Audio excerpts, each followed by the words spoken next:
best students. She was an example of the best. Martin Goland, who's now her husband, was also in that course. The students were just, they made me way smarter, because you couldn't go into that seminar and not be at the top of your game, because they'd eat you up. They were really tough. Melanie was actually gentler, because I think she was younger. I think she barely passed through puberty at the time when she was in there. So she was this young kid, and who could just paint like a demon even then. I mean, I remember thinking after the end of the first semester, oh man, you know, what's she going to end up? Because you just seem to have, you've always had extraordinary energy in the studio energy. I mean, your studio practice, no matter how small the studio, has always been extraordinary. Thanks, Robert. Let's talk a little bit about what it is that drives you to do that. I mean, I've never quite understood your incredible sense of production. It's never not committed and serious, but it's intense. You never seem to stop. Oh, I think in a way, over time, over years, I've built in certain parameters and structures for myself that encourage that. And I've been painting full-time now for about 10 years. And for me, what is first and foremost of most importance is to keep myself engaged, to keep myself interested. So I could never deal with going to the studio and feeling like I'm painting the same painting over and over again. And so what I've done is set up a scenario which allows for each painting to be its own entity, to have its own individual sense of personality, if you will. And some of the tactics that I take on to do that involve, you know, perhaps starting with a color I haven't used in a while, or maybe a color I'm not drawn to that day. Sometimes it's a question of putting a mark or a form in an area that is probably not a very smart decision compositionally. So to start with some kind of scenario that's somewhat antagonistic from the get-go, and I use that word antagonism in as playful a way as possible.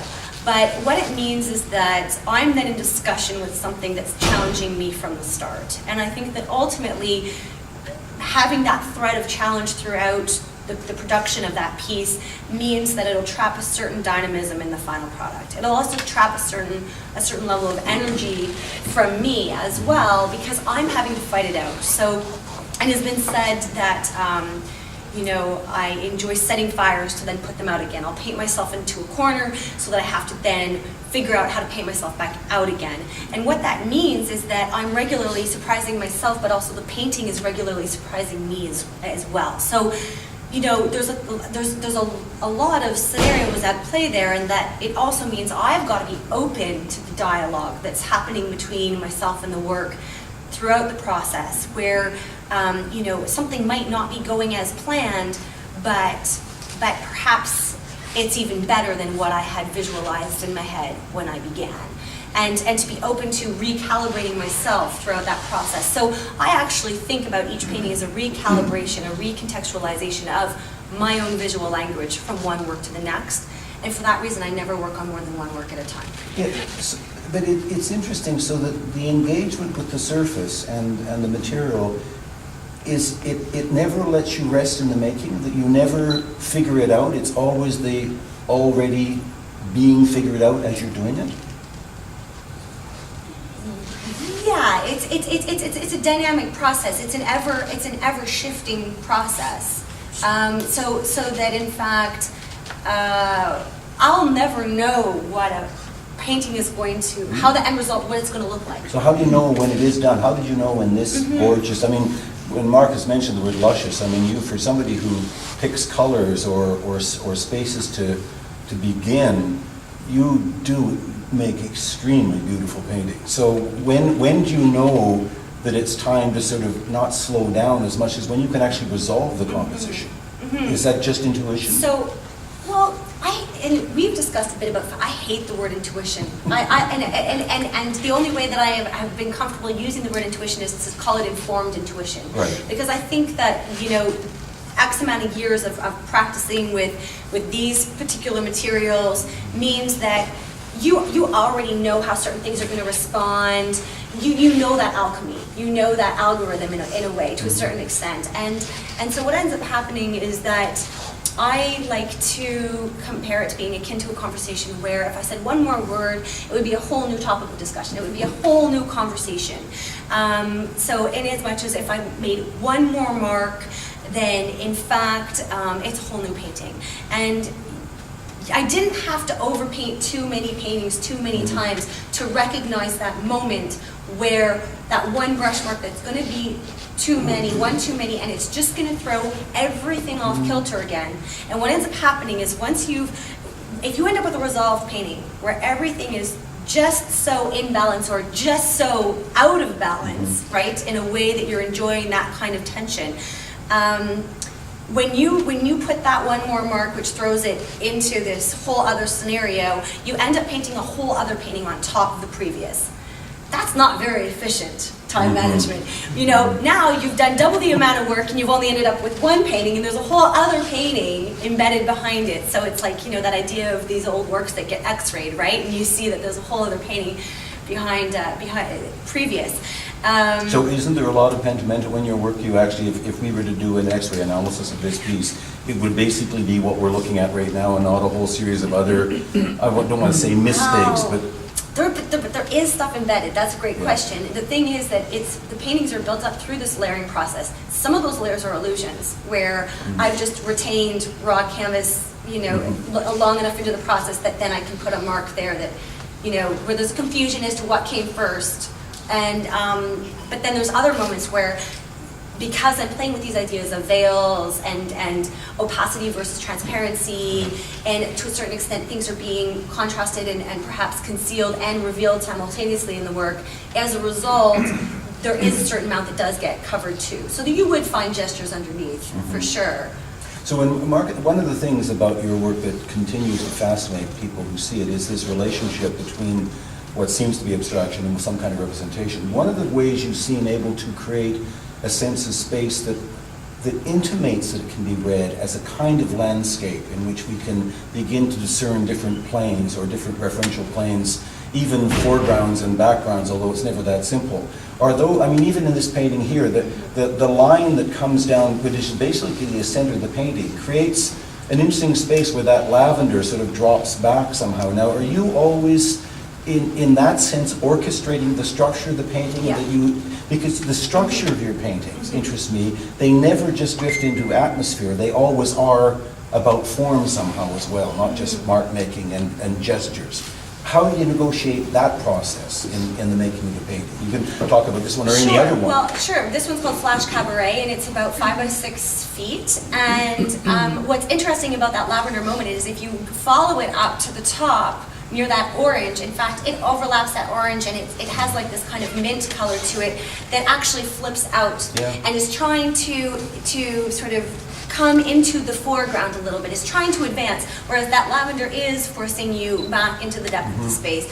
And so I'm really interested in these moments of visual tension, of confusion, to allow for a certain level of disorientation where, what is the scenario that allows for a form to simultaneously recede and come forward? And so certainly I am playing with what I would refer to as traditional, strategies of traditional representation where, I am playing with this foreground, middle ground, background, but I'm also trying to confuse that and interweave those elements as much as possible so that you get these really interesting opportunities where you're really not quite sure where to position yourself. Now, and that's true. The obvious question would be, why do you want to do that? It's a great question. I think there's a lot of different answers to that question. One would be, and just to touch upon the fact that you made the observation that they're quite beautiful works, and I think that part of what carries a certain amount of weight within that realm of beauty is that I'm also incredibly interested in this idea of the precariousness of beauty. So for every element in the works, I'm also interested in the contrast to that element. So I'm certainly trying to play with ideas of chaos versus control, flatness versus depth, gesture versus the geometric, the natural versus the artificial, the geological versus the atmospheric. So really, it's very much about the balancing act, the jostling of these elements. And I think that, you know, the impetus does lead into this scenario of this idea of, not to drop too grandiose an idea, but the sublime versus the everyday. All of the contrasts that we are regularly surrounded around us, that becomes an impetus for how there is this jostle, I think, within the work. Just the fact that we got to this, you developed also a tremendous kind of consistency and a investigation of grisaille, of these close tonal value paintings. And you want to talk about what interested you about that particular palette? Then we can talk about, because there the question of structure and number comes up, because you rarely, working in this palette, do one single, they're always diptychs, triptychs, or quartets of one kind or another. But what was it initially that attracted you to the close tonal value of this particular palette? Why did you want to go there? Because it takes, one of the things it takes away, it adds a certain kind of drama, but it takes away one of your natural instincts, and that's what's color. Absolutely. And that was the thing. I think that it was interesting to see people's reactions, because there had already been enough years, there had already been enough groundwork laid on this whole idea of the fact that I was a bit of a colorist, that there was some interesting things happening with color in the work. And to me, this was just one of those other challenges, one of those other parameters was, well, color is interesting. Color is incredibly useful in illusions of depth and in creating the illusion of space. And for me, this idea of deep space is something I'm incredibly obsessed with, in fact. And creating this idea that a space could perhaps go on, goes further into the canvas, maybe goes off the edges of the canvas. So this idea of infinite space.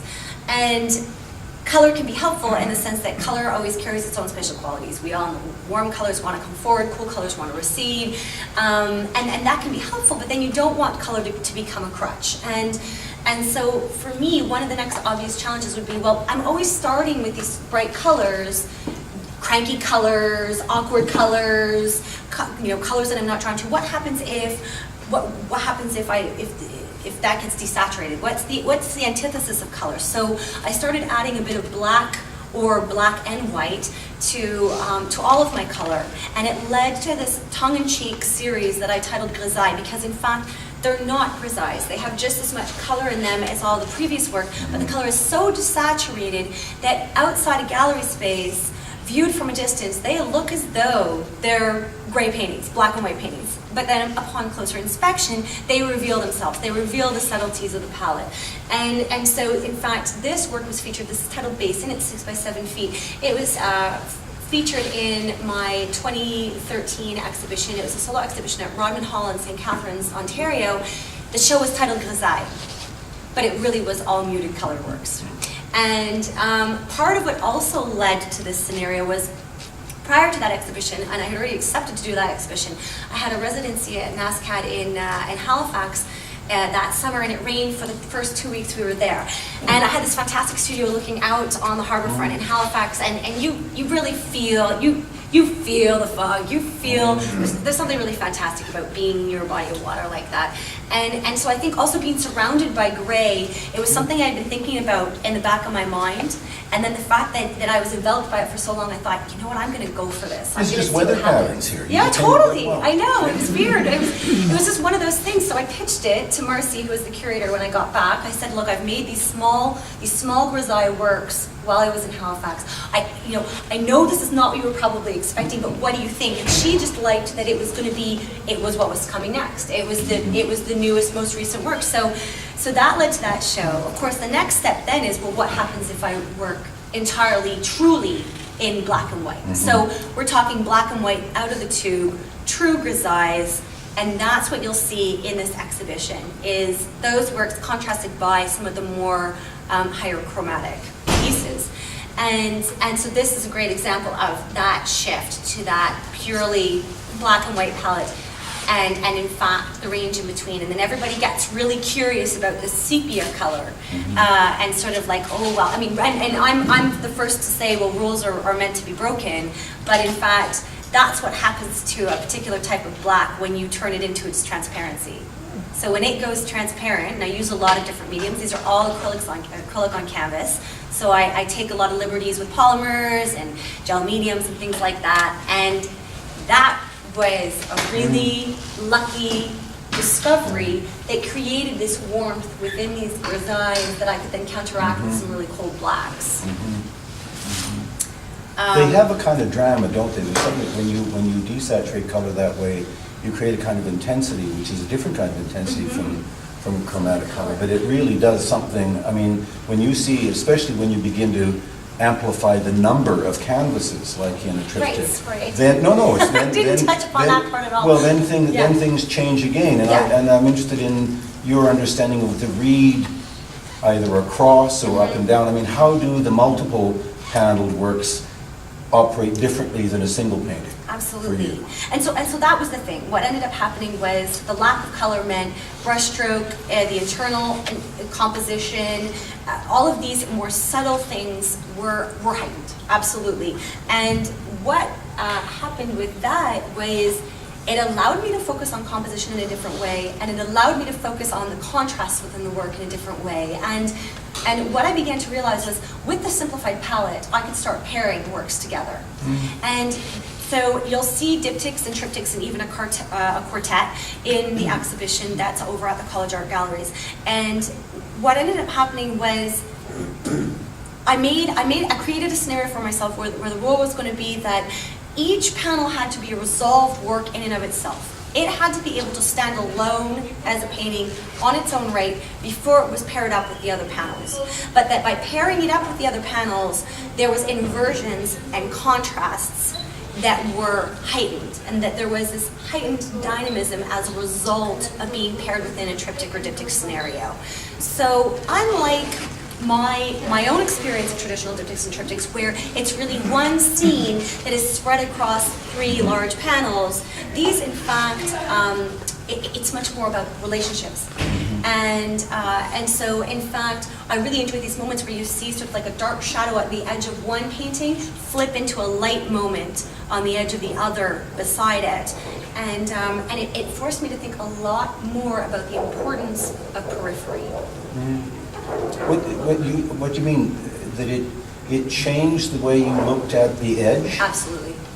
Because the edge... And then that impacted the color work, I think. So like if I think about a piece like in the exhibition Paper Eye, is one of the works that absolutely... So I was continually painting chroma works. I'd finish chroma work, then I'd go do a couple of grisailles, then I'd go back to, I call the more higher color works, I'm referring to them as chroma pieces. And so what that meant was that was also keeping me fresh. I'm always trying to switch scale to keep myself fresh, keep me on my toes, but also to now be flipping from sort of these 2 ongoing series was also really helpful in terms of the fact that then they started informing each other inevitably. And Paper Eye is one that benefited from some of the things I discovered with this issues of edge. It's interesting you say that you never work on more than one piece at a time. In so many of your paintings, I see this little bit of lavender coming in. I remember interviewing Cecily Brown. She works on paintings, a lot of them at the same time.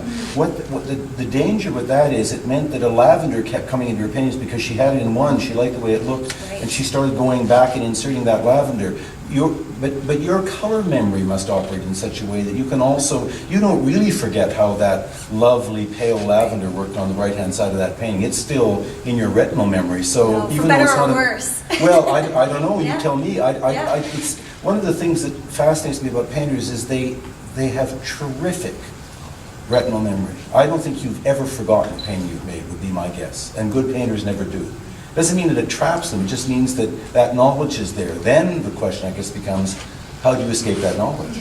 Absolutely. And so, and I agree with what you're saying. And so I've I've actually worked to create these parameters to try and avoid falling into some of those traps where you're right what you're describing, those moments where you discover something in a painting and you get so excited by the discovery of how something is functioning that then you just want to put it everywhere. So part of the reason that I only work on one work at a time is to really honor delving into the the spatial illusions specific to that work, so that then if there's something that I've discovered that I really want to then run with or enhance, I'll do that on another canvas. So one of the things I do is always make sure I have several different sizes of gesso canvas ready to go, so that rather than overpaint a painting or run with something too much in one work, I can actually just take it and run with this tangent on a new piece. So I really do think of this of my practice as being incredibly rhizomatic.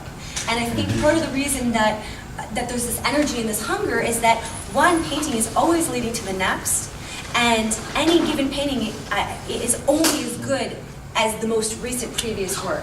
And what you're doing is you're learning and investigating as you go, and I'm really trying to force a certain level of inventiveness out of myself from one work to the next as well.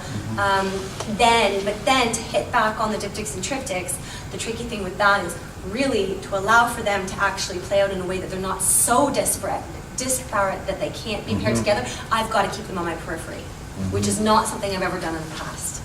So although each panel is painted one at a time, the previous panels hover in a way that I don't allow other works to generally hover around in the studio, and certainly these pairings can't be forced. Sometimes I'll paint a painting and I'll think, oh, this would be a really interesting one to end up in a diptych or triptych scenario, and it just wants to be left alone. You know, it will not play, it will not engage, and that's fine as well. And then just to hit on the fact that I do have the intention of figuring out a way to do these in color too. That'll be the next challenge, I think. You know, you mentioned the word sublime, and I know that when you were at Guelph, and after that for a few years, you were really interested in a kind of contemporary sublime, which is a kind of romantic conception that's very often tied to the notion of landscape in lots of ways. One of the intriguing things about the catalogue is that Skye Gooden comes at your work not looking at the sublime, but looking at the Baroque, which in some ways explains the kind of intricacies of what you do. You can see that in looking at this work that a kind of neo-Baroque is not far off the mark for the way that the paintings the way we apprehend the paintings. Is it a legitimate way of talking about your work as well? I think so. I was really happy with. I'm incredibly happy with the catalog. But Skye in general took I think a really interesting point that had not been delved into in relation to my work that was bang on. And I'm incredibly interested in this idea of Baroque space and how that translates into contemporary painting. Because Baroque space is also space that is destabilized. Absolutely. I mean, which is your notion about how you want to operate within the frame of the composition.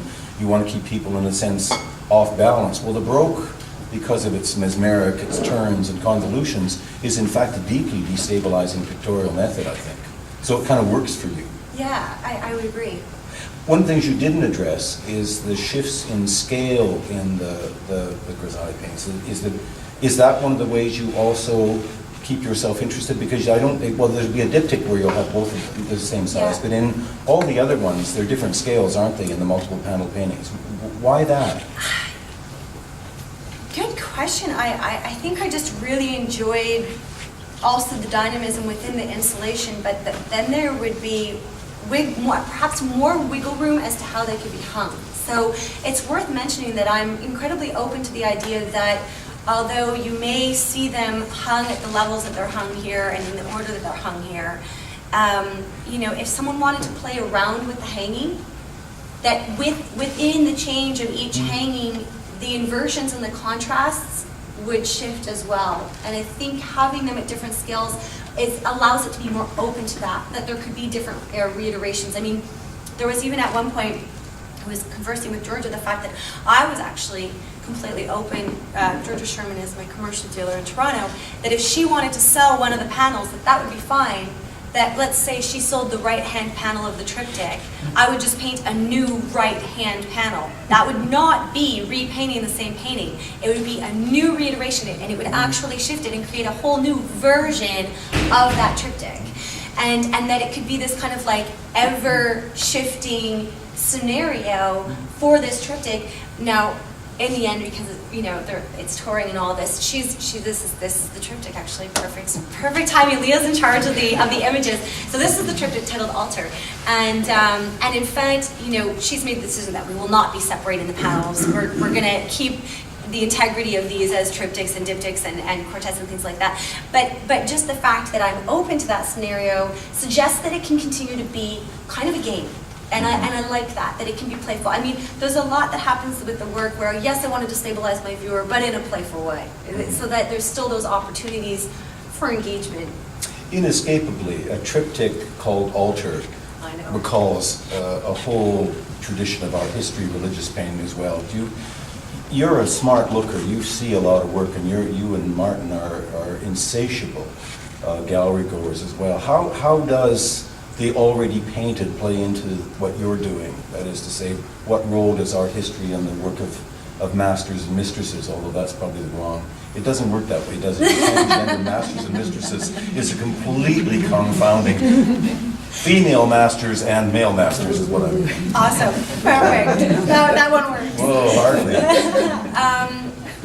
Absolutely. I think that we're at an exciting time where you can look back to, certainly there's references to both representational and abstract histories of painting here at play, and that you can look back to these things, and you can sort of you can offer a nod towards those histories whilst still running with your own scenario of recalibrating all that and trying to find your own voice within, grappling with all of those very weighted references, because then sometimes they can be quite weighted. And so, I mean, Martin made a joke once that when I go through a museum, I actually kind of bomb through a museum, because there's certain things that I already understand about what I'm looking at, and all of a sudden it doesn't matter if I'm looking at a donkey or a nude.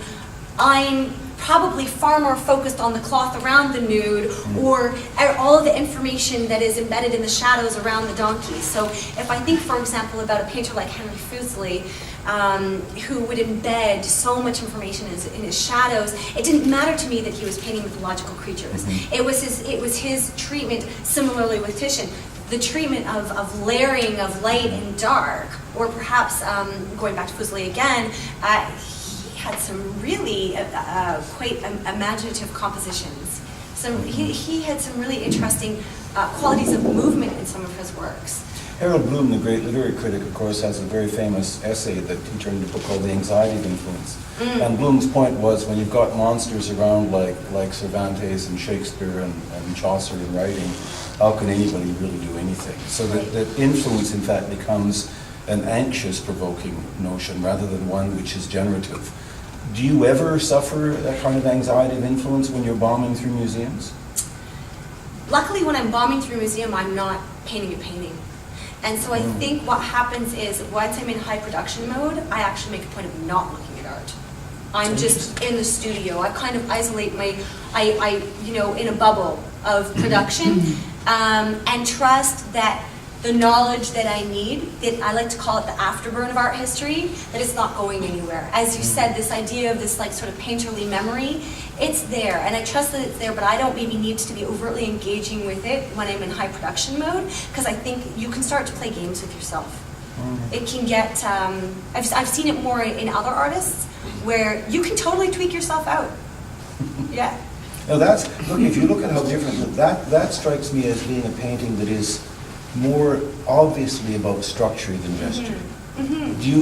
Are there times when I mean, look at the vectoring that goes on there. In fact, there's where the abstraction really comes in. I mean, I don't want you to recreate, maybe I do. What made you make that painting that way? Can you remember? Well, the thing is, I mean, the gesture is present, but now it's present in a way that it is functioning as its own world, framed by the geometry, by the geometric swath, so if you will. And I mean, maybe this is the opportunity where it's worth mentioning that. So I grew up in Montreal, so my firsthand experience of abstraction was in fact at the Montreal Museum of Contemporary Art, and the way that they had hang for several years, the way that they had their permanent collection hung was that they had the very gestural works by the automatistes in one gallery, and then in the next gallery over, they had all of the hard edge, color field, geometric construction of like Guido Molinari, Yves Gaucher, and Toussaint. Yeah. So, in a sense, I'm also confounding certain abstract histories that previously would never be permitted to coexist. I mean, to the point where they were segregated in separate gallery spaces. So I am really interested in forcing these elements to come together. It's interesting, I look at the lower section of that and I think of the floating world and almost Chinese scroll painting. And so it's a world that begins to build upwards as well, and its atmospheric sense is somehow built, there's a landscape built into that somewhere. Are you bothered by the fact that people desperately want to find the hook of landscape in your work somehow? I'm not, I like to refer to it actually as an anchor. So inevitably there are these moments where, especially with more of the gestural marks, people will feel as though they are recognizing something that perhaps reminds them of a ripple of water or the edge of a leaf. But what's really important is that because these works are abstract first and foremost, they're going to withhold from that reading. So you're drawn in feeling like you recognize something. The painting, because everything's contextualized by this abstract visual language, everything is filtered through an abstract visual language, that's just going to give you that. It's going to give you a moment of pause before hopefully you're led on by another mark or another moment to continue to navigate through the work. So in a way, I almost see it as entry points into the works. Does Turner interest you? Turner interests me, but not any more than any other. Within that realm of moody, cloudy, atmospheric. I mean, absolutely, yes, but at the same time, not too much. No more than Titian, or yeah. One thing we haven't talked about, and we'll stop, I'll ask one more question, then we can open up to, I'm sure people in the audience have questions. I'm interested in the relationship between drawing and painting in your work. I mean, painters traditionally, there's the quartet. That's the quartet. Painters traditionally use drawings.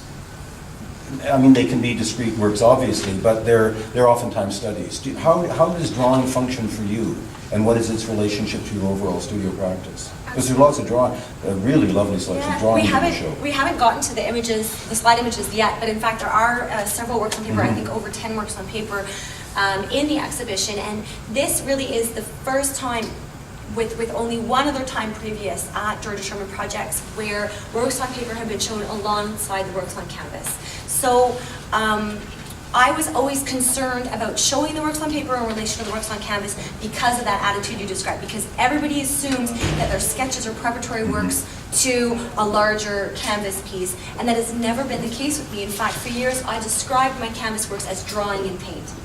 And so I was incredibly interested in the calligraphic mark. I was incredibly interested in the integrity of a line, the same way that I'm interested in the integrity of a brushstroke, where a line can delineate, but a line can also move and curve in space, and so it can describe something, but it can also be spatial at the same time. And so I'm always playing around with these aspects, and the works on paper were something that I actually for many years just did for myself. But they were always resolved works in and of their own right. And I think what is most interesting, especially over time, was seeing how the visual language would translate, how it does shift when it gets moved into a different medium like watercolor and ink on paper versus acrylic on canvas. And then we get into also, I know we're probably running out of time, but this issue of white. What is the difference between the white of paper versus the white of a gesso canvas? Gesso is already something that's additive. It does not function the same way as that virgin white of a paper where, the big challenge with watercolor and watercolor and ink versus acrylic is, with works on paper, if you haven't retained that white of the paper and you cover it, you'll never get it back again. And in fact, with canvas, it's much more forgiving. You could sand it down, you could gesso, you could cover it with white paint, and probably no one would realize that you had even hidden anything. Whereas with a work on paper, every trace is evidence. And so that's interesting too.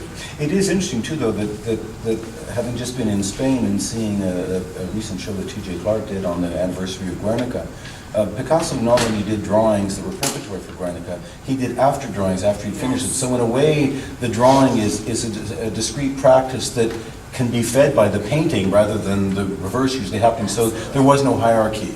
And I sense for you, there's not really a hierarchy either. No, exactly. I agree. And I know exactly what you're talking about because my husband and I were in Spain last summer and saw the Guernica and saw those in paintings that came after other, almost they look like segments of the Guernica that then began to be their own thing on other canvases. Here's the painting that is in the way that the show's been installed in the two galleries, the upper and lower galleries. This is the painting that made us think about painting as drawing as well. So that the line of the X, and it's an unusual painting, but it really works. It works well as that kind of transition pictorially from painting to drawing and drawing back to painting. Absolutely, and that's the other thing that's worth mentioning too, is that in fact the drawings in this show, the works on paper in this show, have become more painterly. There was a shift of attitude towards them for this show, and I think that comment was very apt, where the works on paper may feed the paintings, and then the paintings may feed back, and it just becomes this cycle. This is an example of one of those works on paper titled Aura. The painting that we were seeing, the work on canvas previous to this, was titled False Phantom. So now we're looking, so that's acrylic on canvas, and then when we go back to Aura, now we're looking at watercolor and ink on paper.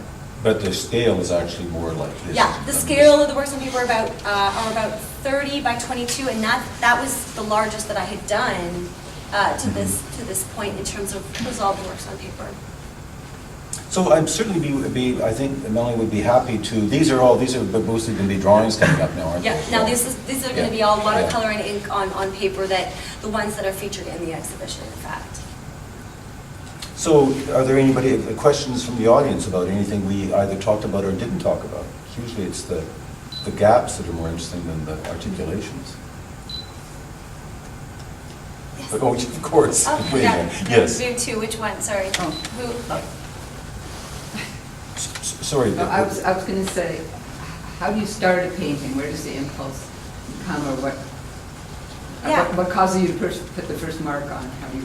So generally, I start with a type of space in mind, and it's often one that you would find in representation. So the vague idea of our spatial relationship to a cliff or our spatial relationship to a tidal pool. And I decide that I want to try and encourage that type of space, but of course that type of space gets filtered through abstraction.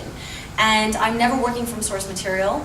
I'm not looking at images of these things. It's simply that the faint memory of maybe places I've traveled to, things I've experienced visually myself, or even as simple as perhaps the faint memory of, scrolling through the National Geographic magazines. My parents had a subscription to National Geographic while we were all in elementary school because they thought it was, I have two younger sisters, they thought it was really good for school projects. Because when I went through elementary school, we were still making, the poster boards, and so, there was a lot of that too. So, but no source imagery, just those faint memories of these types of spaces. And can I just ask you, what's your background in terms of drawing? Did you do a lot of representational art before this, or did you go directly?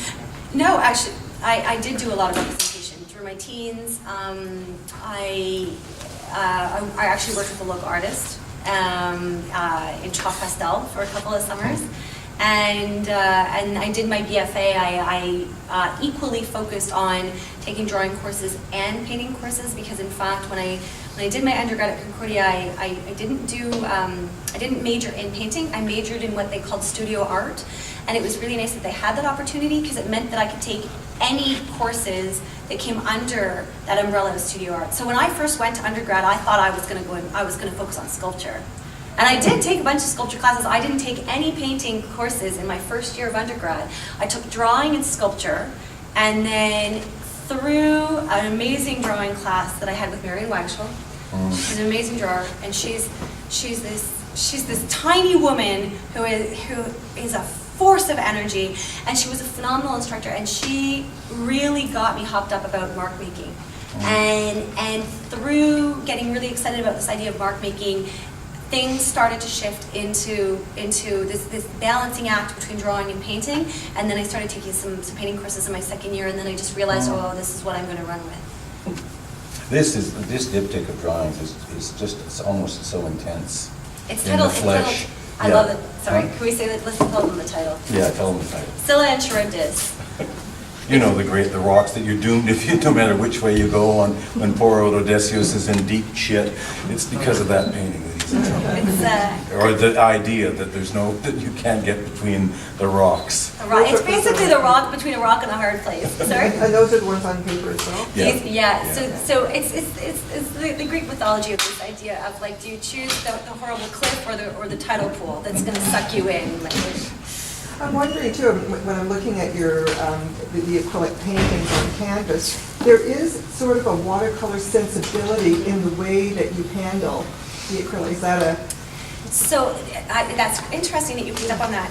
In fact, in my last years of undergrad, I was working in oils, and I was using so much mineral spirit to try and get some of those effects that I in fact ended up allergic. I made myself, not a good idea to paint in like 30 degrees in the summer and like throw a lot of mineral spirit around for 8 hours on end. So don't recommend it day after day. I don't recommend it. But what ended up happening was the thing with the acrylic is that by using these mediums, I can get some of those effects. And I agree that there's definitely that influence of that sort of those layers that are kind of watercolory or transparent layering that gets built up. But what acrylic affords me that oil didn't was a fast drying time and a crisp edge. I can really get a true crisp edge with acrylic in a way that oil wants to run a little bit.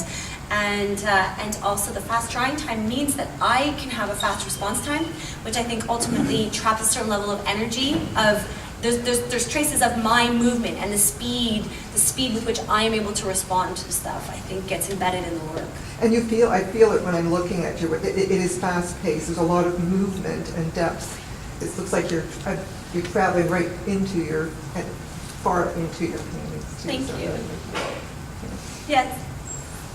I love this show, Spaces, very intellectual, but I prefer your organic stuff. And I just wondered about the connection between the organic. The organic has more space in it for me than some of these two. Oh, these aren't my works in this. You mean This in is this not yours? space? No. No, Sorry. That's okay. but you're right, This there's is a big Kyle's difference. surprise. Opening is also on Friday night, so we start out at the Snell Grove and then we end up at the College Galleries. It's two separate Perfect. works. Yeah. Are you- Sorry, sir- we should have mentioned that. Yeah, are you able to see the slides, sir? Like, have you seen what's been up here? Yeah. Oh, so then, yeah, because this, yeah. I love the spaces within the organic form Thank you. because it is very disorienting in a certain way, and there's a lot of tension in them. So I'm just wondering about your affinity towards intense warm colors as opposed to cool colors, and it's such a mixture. But which one do you prefer? I think that All of the above. the power of both of them is through them being contrasted. I think that they both play important roles, and I feel that way also about moments where maybe the geometric comes up in the work as well. Is that we begin to appreciate things more when they're contrasted by something else. It's this idea of sort of this giveth and taketh away. The interesting thing about the sublime as a way of reading, as a conception, is that its roots, both philosophically and in literature, of course, is fear and awe. I mean, when Wordsworth's riding in his little boat looking at that mountain ahead of him, it scares the hell out of him. So that we've tended to soften the romantic notion, but in fact it is one that carries with it a genuine sense of tension and unease, and not so much that you're off balance, that you're fearful. So it has a psychic read, not just a sort of spatial one. And you sort of see, the way you have objects that get, there's a certain containment of things that happen in your painting, which seems to be a relief, because at least it's not going to jump on you. There's a strange sort of way, and sometimes your paintings almost protect the viewer rather than make the viewer precarious. But you're not very nice, so you probably do that accidentally. I was just wondering about, if we, first of all, I really appreciate this very intimate and close-up kind of look at your painting and your processes. But I wonder if we could just sort of step back a little bit and like, to me, it's like, just thinking about abstract painting, abstraction in general, as this modern phenomenon. One definition, a simplistic definition, could be abstract painting is the painting that the people hate. And it's sort of carried that kind of aura throughout its history, actually, right? Yeah. I know it's been used for different purposes, by the CIA and the Cold War and all that sort of thing. Yeah. But it continues to this day, and it's endlessly fascinating to me that abstraction, like, continues on. Even like, especially in Canada, when Roald Nasgard did his, fantastic that huge book. Yes, it's great. And it clearly has not been exhausted, but it does it has a kind of a position to this day that's quite resonant. If you even think about the current controversies going on right now at the Whitney Biennial with the Dana Schutz painting, and that's sort of given birth to this wonderful kind of dialogue, actually, on both sides, right? Right. But the contention there, the people who are arguing against that painting of Emmett Till, invariably use the abstraction of that painting against the artist, right? That it has done a violence to her subject, actually. And so even there's a kind of a positioning of abstraction on the side of elitism, let's say, and realism on the other side as like the painting for the people. Right. I guess what comes to mind in terms of a response, or maybe I'll throw in my 2 cents, is that there's something that I've noticed that's happening that's really interesting in painting since around the early 2000s. And it's that we're getting into this zone of hybridity where there's this really interesting intermeshing of representational and abstraction. And I think that different artists' positions, I'm not saying that all contemporary painting is doing this, but there's a lot of evidence of this in contemporary painting right now. And I think what's interesting is that artists are kind of positioning themselves on a sliding scale in between representation and abstraction. So if I use my husband's work, for example, my husband is really interested in improvised structures. He's interested in improvised architecture. He considers his work that embedded in representation, but his paintings veer into moments of abstraction. I consider myself embedded in abstraction, but I'm using strategies of representation. So it's almost as though we're positioning ourselves on sort of the both 2 different ends of the scale, the sliding scale, or of the discussion of sort of what's happening in contemporary painting right now. So I guess what I would say is what's getting tricky is, although perhaps in the case of that Dana Schutz work, where people are taking offense with the abstract component, to me, those works are still incredibly grounded within a realm of representation. And I don't know that we're seeing in as much now this idea of pure abstraction anymore. To me, when I think of pure abstraction, I think of modernism. And I think of those paintings that were being made at that time. And I think that there is a lot of slipperiness within this hybridity, which has created actually a lot of opportunity for liberty and freedom within painting right now. And I think that there's a lot of artists that are just grabbing hold of that liberty, taking liberties, and running with it. That painting did get sensationalized, and I won't get into what I think of that painting, but I think that Dana Schutz has done a lot more for contemporary painting in general that move beyond this major upheaval around that specific piece that was chosen for the Whitney. This is the right city to ask a question about abstraction, because, anybody who knows anything about the history of painting in Canada knows that the whole Saskatoon, Greenbergian formalist emphasis and MLA versus Regina and the Clay City Ramblers and Robert Addison and that whole sort of thing, they were very different cities. But the one thing that it's useful to keep in mind is that abstraction as a painterly methodology is a relatively embryonic young form. I mean, the way that paintings have been made since the Lascaux cave paintings, that's really what painting has been. And Greenberg comes along and sees painting manifesting itself and resolving itself finally, that's just pigment on the surface, and that's where painting has to go. I mean, we now know that's not the only way to look at painting. So I look at abstraction as a small, and don't get me wrong, I may count among some of my favorite paintings in the world as abstract paintings, but it is a relatively little tiny blip on the painterly landscape, and what we're finding is that there's a kind of ferocious return to kinds of representation again. The other thing that interests me about the way painting has moved, and it particularly comes up in the case of Dana Schutz, is we thought that the postmodern so-called moment introduced us to a way that we could make images that in fact were free from notions of ownership. The most interesting thing that's happened, and it's happened for historical reasons as well, this is the 150th anniversary of the country we live in. Canada's indigenous people have legitimate complaints about the way they... All of a sudden, the question of ownership, and it comes out of black culture as well in the States, the question of ownership has come up again.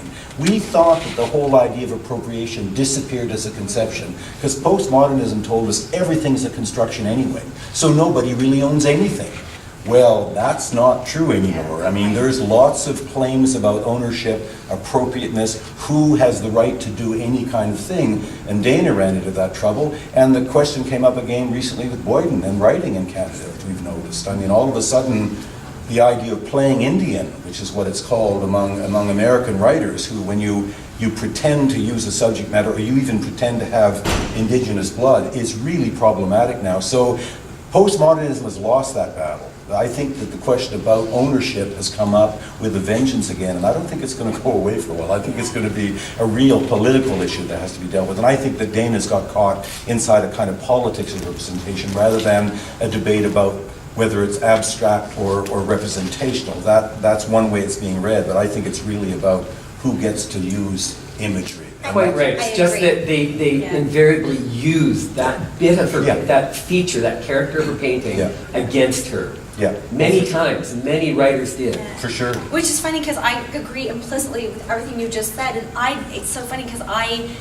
haven't focused on that aspect so much, because to me, right from the beginning, it was issues of ownership. It was the issue of content, and if she had the right to use that content more so than the aspect of what was sort of maybe haptically going on the canvas. But I didn't want to sidetrack this conversation with issues of identity or appropriation. Right, yeah. I was actually bringing up a point about abstraction. Yeah. But one of the things that, of course, Greenberg argued properly was if you reduce or if you achieve the pinnacle of what painting should be, formalism frees you from all the messy stuff about who gets to say what and when. So, I mean, that's the perfect thing about it. It's like a Kandinsky pure spiritual canvas. How can you argue with God? Well, there's all kinds of angels you have to argue with before you get to God. So I think that's sort of what we're in the process of dealing with now. Other questions? Yeah. I want to ask a question, but I really don't want to be too specific because I'm really more interested of where you take that. But looking at your work, I can't stop thinking about time, and I wonder whether it's within your practice itself or also just as a concept. Like, that's why I don't want to be specific. Can you talk about that a little bit? Yeah. Oh, that's great.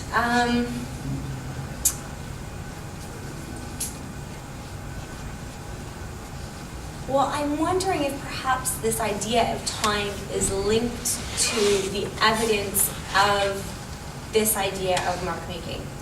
Because for myself, I can read, not even necessarily in my own work, I can read the speed with which a brushstroke is applied. And some are slower, and some are faster, and some are smaller scale, and some are larger scale. And so there is this flow. I could understand how, I mean, that's a beautiful way to think of it, as being translated into increments of time. But I don't know that I'm answering your question as much as responding to this as this is a statement, like, or as an idea. So I don't know if I'm giving you what you are looking for in terms of a response. That's why I wasn't looking for anything specific, that's why I wanted to. Do you know want to what maybe No, respond well, I'm to that? interested, but you, that's. I'd like to hear you Yeah, talk more about it. what's maybe, your but- reading of the time in the work? Because I'd never thought about Melanie's work inside some kind of Bergsonian notion. I mean, so I don't know. I mean, if you've got some observations about your reading of time in the work, that I'd be very interested to hear that. She more than me. I mean, I guess it's sort of, well, first of all, it's just by looking at it, there's two things. To me, it stands out right away. It's that you have this incredible energy and it's so moving, intended. But at the same time, I feel like it's this stillness. Nice. And so something that captures, void of air and something that becomes timeless later on.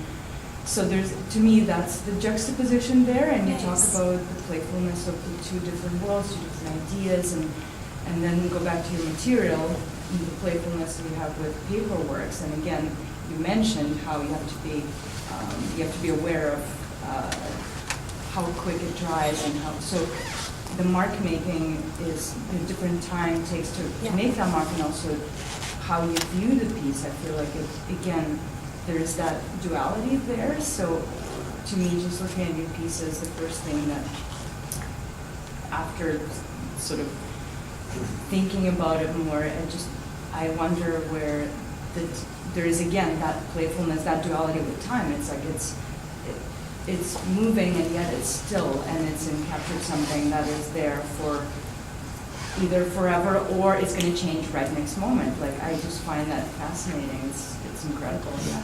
Well, you've just described a fantastic tension within the work. I really appreciate what you've just described, actually. That's fantastic. I mean, the opportunity to express movement, this time frame of traveling within that movement versus this stillness is great. Thank you so much for your observation. The way that time gets introduced into work, of course, is through Bergson and through Cubism. And that's what always interested me about. And when you go back to Dana Schutz, nobody ever attacked Dana Schutz for her wonderful borrowings from what is essentially a kind of slightly modified Cubist sense in a lot of her paintings, because that's really what she's doing. Because what Cubism was able to do through Bergson's notion of the simultaneity of time was to bring the second, 2 and 3 dimensions all around at the same time so that we can apprehend time in its entirety in a single flat canvas. I mean, that was the conceit of Cubism. Whether it doesn't, I'm not sure it works. I think it just is an extraordinary pictorial space. But anyway, that's the notion behind it. Time tends not to get read in painting a lot, so it's a whole new studio basis. So sorry, there's a question. Yeah. Can I just add, I agree with everything that's been said, especially about the mark making, because a fast mark, you'll speed over it really, really quickly. And then a slow mark, or an area where you've had lots and lots of detail, that's where the viewer will inevitably slow down. I think it's also the focal points that she had also mentioned, places where you stop. But I'd like to add also, it's also about the space. Because for the viewer, it takes a certain amount of time to go from one point of the space to another. So there's something about navigating within the space that takes time for the viewer. And we might stop along the way, we may speed through other areas, but inevitably it's a very expansive amount of time in the end for the viewer to view one work.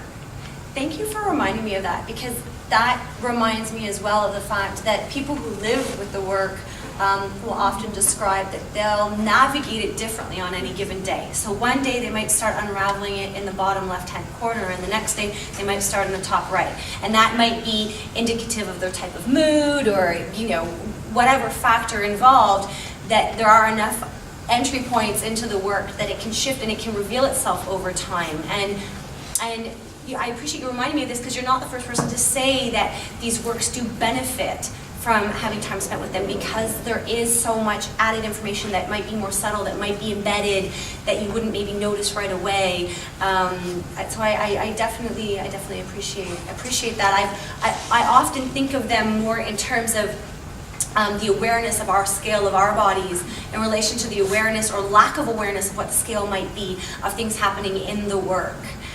So I've been more focused on the discussion of viewing from that from that standpoint of, are we looking at moments which are macro versus micro, so there's this awareness of our body scales and our human desire to find a horizon line and things. So I've often thought about the viewing process through those approaches. So this one of time is nice to be reminded about.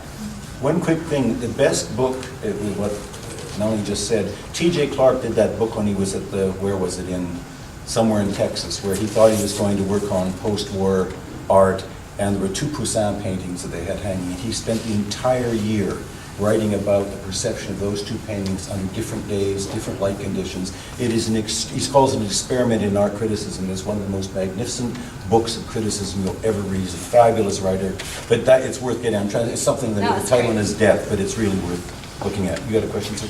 Yeah, I have to say that I'm from Latin America, and it's not related to your art, but it's a very statement. I think the Latin American painters are not represented in your conception, I guess. And we have a richness of painters. The question that I have for you is how the Latin American painters can overcome the difficulty they have to be present in these environments. There are a lot of barriers to be here, and they have not the chance to be represented as the Europeans are, and the Canadians and Americans are. That's the big question I have. I have seen a lot of abstract painting and other type of paintings. I have a picture of a show here last year about painted from El Salvador. I am from El Salvador.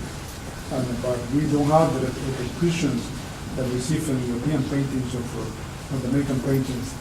We should have also from Latin American paintings. In fact, more in there are all these people from Mexico, Cotero, and all these people. But there is a lot of richness in Latin America.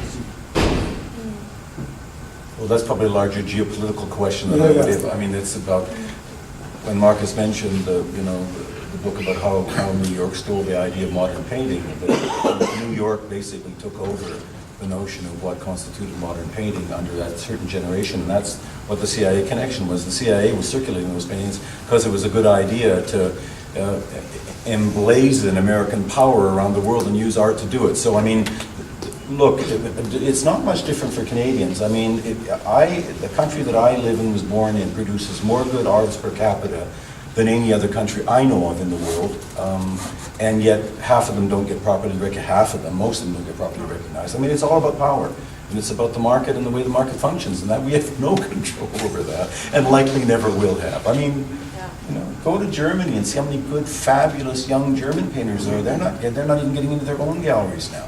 But Berlin's a good place to live because it's cheaper to live there. I mean, the art world.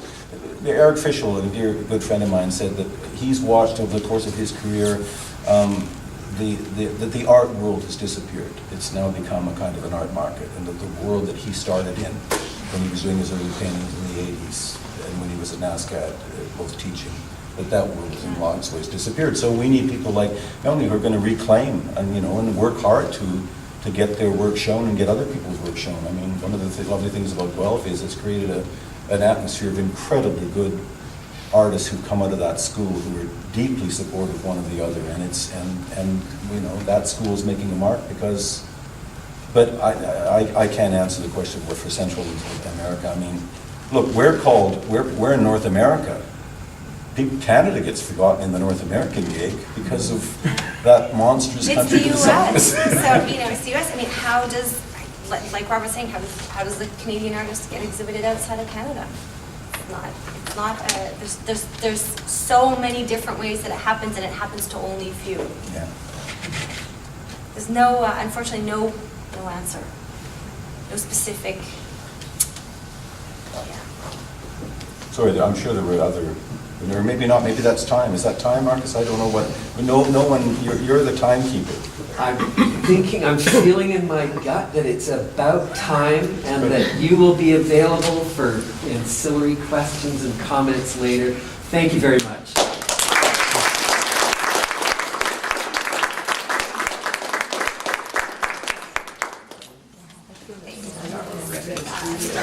I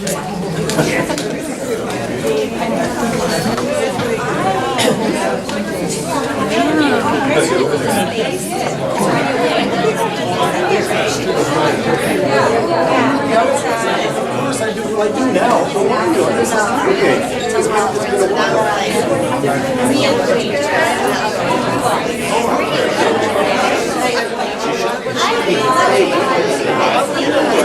I didn't see you that time. Oh, well,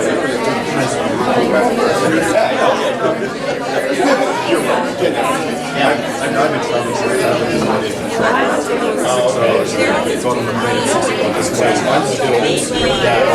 So how long are you here? Till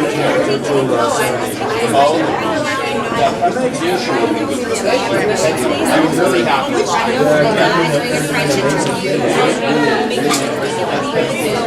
Well, but I need to run off right now. Hopefully I'll make it.